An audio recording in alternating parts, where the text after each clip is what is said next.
मेरा नाम गुरविंदर सिंह है और मैं पंजाब के संगरूर डिस्ट्रिक्ट के एक छोटे से गांव भवानीगढ़ का रहने वाला हूँ। ये बात जो मैं आपको बताने वाला हूँ वैसे तो ये 4 साल पुरानी है, लेकिन आज भी उस रात के बारे में याद करता हूँ तो मेरे रोंगटे खड़े हो जाते हैं। आपको बताने के लिए अभी जब मैं ये कहानी लिख रहा हूँ अभी भी मेरी आंखों से पानी निकल रहा है। मुझे ठीक से याद नहीं, लेकिन उस वक्त शायद दिसंबर का महीना था, क्योंकि उस रात धुंध बहुत ज्यादा थी।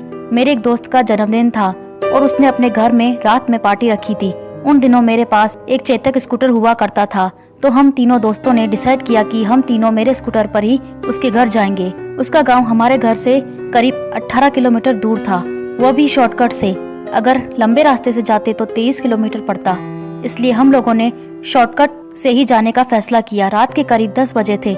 जिस रास्ते से हम लोग जा रहे थे वो एक कच्चा रास्ता था जो कि टूटा फूटा था, इसलिए वहाँ से कोई आता जाता नहीं था। हम बातें करते हुए 20-30 की स्पीड से वहाँ से जा ही रहे थे कि हमें कुछ दूर एक अजीब सी चीज दिखाई दी। वो जो कुछ भी था उसका सर बहुत बड़ा लग रहा था, जैसे कि कोई पतीला रखा हो, बिल्कुल काला, और वो एक पत्थर के ऊपर बैठा हुआ था। और हम जैसे जैसे उसके सामने से निकल रहे थे वो हमारी तरफ देखे जा रहा था। उसे देख के हमें डर तो लग रहा था, लेकिन हमने सोचा कि शायद कोई किसान होगा, रात में खेत में अपनी फसल को पानी देने के लिए आया होगा। लेकिन जैसे ही हम लोग थोड़ा आगे बढ़े वो हमको देखकर उठकर खड़ा हो गया। उस वक्त तो हम बहुत ही ज्यादा डर गए। स्कूटर में ही चला रहा था, इसलिए मैं तेजी से स्कूटर भगाने लगा और रास्ता खराब होने की वजह से स्कूटर का टायर स्लिप हो गया और हम तीनों सीधा खेत में जा गिरे। अब हम वहाँ से भागने ही वाले थे कि वो चीज अचानक हमें अपने आगे खड़ी दिखाई दी। चांद की रोशनी में अब हम न आगे जा सकते थे न पीछे। हमें तो कुछ समझ ही नहीं आ रहा था कि अब हम क्या करें। हमें बस इतना पता था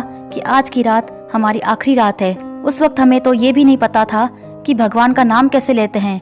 हम बस अपनी जान बचाने के लिए भागने लगे और 500-600 मीटर भागने के बाद अब हम एक जगह सांस लेने के लिए रुक गए। जिस जगह हम रुके थे वहाँ चारों तरफ पेड़ ही पेड़ थे और ऐसा लग रहा था कि कोई उन पेड़ों पर है। आसपास की झाड़ियां भी हिल रही थी, पेड़ों के पत्ते भी हिल रहे थे। कोई चलता हुआ हमारे पास आ रहा था, लेकिन सिर्फ आवाज ही आ रही थी, कोई दिखाई नहीं दे रहा था। और तभी अचानक एक जोर से आवाज आई, मुझे पानी दे दो, मुझे पानी दे दो। कोई तड़पते हुए आवाज दे रहा था। आवाज गन्ने के खेत में से आ रही थी। ऐसा लग रहा था कोई लाउड स्पीकर पर बोल रहा है। वो आवाज हमारे करीब आती जा रही थी, लेकिन ये पता नहीं चल रहा था कि आवाज कहाँ से आ रही है। तभी हमें एक लाइट दिखाई दी, वो एक कार थी। उसको देख के हमारी जान में जान आई। कार में 3 लोग थे। हमने उनकी कार को रुकवा के उनको सारी बात बताई और उनको अपने साथ लेकर अपना स्कूटर लेने चले गए। आते हुए उन्होंने अपनी कार को हमारे स्कूटर के पीछे पीछे रखा जब तक हम उस कच्चे रास्ते से नहीं निकल गए।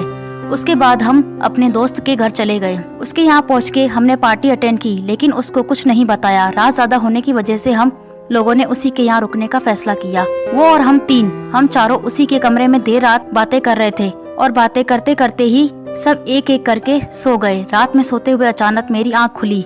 ऐसा लग रहा था कि जैसे कोई दीवार पर अपना सिर मार रहा हो। पहले तो मैंने ज्यादा ध्यान नहीं दिया, मुझे लगा शायद उनकी कोई गाय या भैंस दीवार से सर मार रही होगी। लेकिन फिर भी जब काफी देर के बाद भी आवाज आना बंद नहीं हुई तो मैंने उठ के देखा। मैंने देखा कि मेरा एक दोस्त खड़ा दीवार में सिर मार रहा है। मैंने उसको आवाज लगाई 1 बार 2 बार, लेकिन वो नहीं रुका। फिर मैंने दूसरे दोस्त को उठाया, तभी उसने हमारी तरफ देखा और किसी दूसरी लैंग्वेज में कुछ बोलने लगा। उसकी आंखें बिल्कुल काली हो चुकी थी और वो बार बार बस ये ही बोलते जा रहा था कि हमें यह पसंद है, हमें यह पसंद है। और बोलते बोलते अचानक से वो एक झटके से नीचे गिर गया। हम में से एक लड़का मुसलमान था, उसने कुछ दुआएं पढ़ी और उसके मुंह पर पानी डाला और कुछ ही देर में उसको होश आ गया। उसको कुछ याद नहीं था। हम लोग वापस से सो गए, लेकिन फिर थोड़ी देर बाद ही बाहर से कुत्ते भौंकने की आवाजें आने लगी। मैंने डरते हुए सबको उठाया और बाहर जाकर देखा कि बाहर कुछ काला काला सा पड़ा हुआ है। उस पर लाइट पारी तो देखा कि वो तो मेरे दोस्त का बकरा था जो उसने पाला हुआ था। उस बकरे की गर्दन उसके शरीर से अलग हो चुकी थी। हमने सोचा शायद बाहर के आवारा कुत्तों ने ही किया होगा। हमने उस पर एक कपड़ा डाल दिया और वापस अपने कमरे में आ गए। लेकिन जब किसी को नींद नहीं आ रही थी तभी हमने ध्यान दिया कि कमरे में हम सिर्फ 3 ही लोग थे। हम जल्दी से बाहर गए तो देखा कि मेरा वही दोस्त उस बकरे के पास बैठा उसके खून को चाट रहा है। वो देख के हम लोग बहुत ही ज्यादा डर गए और जोर जोर से आंटी अंकल को आवाज लगाने लगे। हमारी आवाज सुनकर वो लड़का भी बेहोश होकर जमीन पर गिर गया। हमने सारी बात आंटी अंकल को बताई। वो लोग हमसे बहुत प्यार करते थे और वो हमें उसी वक्त गांव के एक बाबा के पास लेकर गए। हमने बाबा को भी सारी बात बताई। फिर उसने उस लड़के के ऊपर कोई उतारा किया जिससे कि वो फिर से नॉर्मल हो गया।